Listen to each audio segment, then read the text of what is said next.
ഇത് അള്ളാഹു സുബ്ഹാനഹു വ തആല അവരാദരിച്ചു കൊണ്ടിട്ട്, അള്ളാഹു ആദരിച്ച വ്യക്തികളായതുകൊണ്ട് അള്ളാഹു സുബ്ഹാനഹു വ തആല അവരാദരിച്ചുകൊണ്ട് അവർക്ക് നൽകിയതായ ഏറ്റവും വലിയൊരു സ്ഥാനമാണ്. മരണശേഷവും അവർ ബന്ധപ്പെട്ടതായ പ്രസ്ഥാനങ്ങൾ, അവർ ബന്ധപ്പെട്ടതായ സ്ഥാപനങ്ങളെ അവർ നിയന്ത്രിച്ചു കൊണ്ടിരിക്കുകയാണ്. അപ്പോൾ അതിനൊരുപാട് ഉദാഹരണങ്ങൾ പറയാനുണ്ടാവും. ഞാനിപ്പോൾ ആ ഉദാഹരണങ്ങളൊന്നൊക്കെ പറഞ്ഞ് പർവ്വതീകരിച്ച് പറയാൻ ഞാൻ ഉദ്ദേശിക്കുന്നത്. ഇതൊരു അടിസ്ഥാന തത്വമാണത്. മഹാന്മാർ നബി സല്ലല്ലാഹു അലൈഹി വസല്ലം തങ്ങൾ മരണത്തിന് ശേഷവും ഇവിടെ നിയന്ത്രിച്ചു കൊണ്ടിരിക്കുകയാണ്, യാതൊരു സംശയമില്ല. ഫനബിയുനാ മുഹമ്മദ് സ്വല്ലല്ലാഹു അലൈഹി വസല്ലം യസീറു ഹൈസു യശാഉ ഫീ അഖ്താരിൽ അർള്.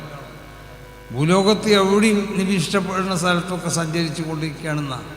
വയതസറഫു ഫിൽ ആലമിൽ വൽബിയ്യി വസുഫി. ഇത് അല്ലാഹു സുബ്ഹാനഹു വ തആല അവർക്ക് കൊടുക്കുന്ന ഒരു ആദരവാണ്.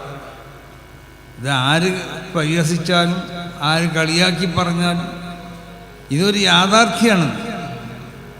അപ്പോൾ ഇങ്ങനത്തെ വലിയ അല്ലാഹുവിൻ്റെ ഔലിയാക്കന്മാരിൽപ്പെട്ട വലിയൊരു മഹാനാണ് ബഹുമാനപ്പെട്ട ശൈഖുൽ ഹസൻ സുല്ലൈമാനി. അതോടൊപ്പം ഇൽമിൻ്റെ എല്ലാ ഫന്നിലും എല്ലാ മേഖലയിലും ബഹുമാനപ്പെട്ടവർ തഫ്സീർ ബോധി കൊടുക്കുമ്പോൾ നമുക്ക് തോന്നും കഅന്നഹു മുഫസ്സിർ.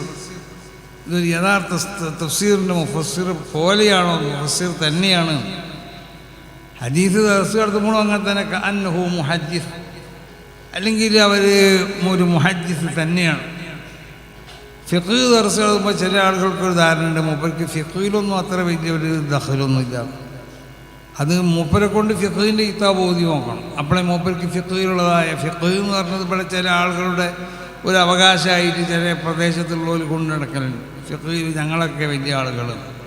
അപ്പോൾ അതൊക്കെ ഇവിടെ മനസ്സിൽ വെക്കുക.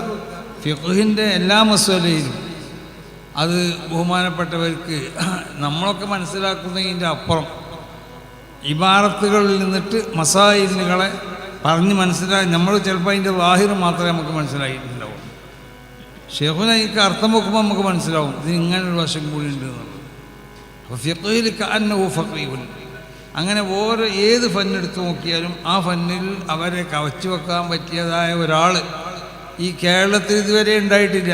അതാണ് യാഥാർത്ഥ്യം എന്നുള്ളത്.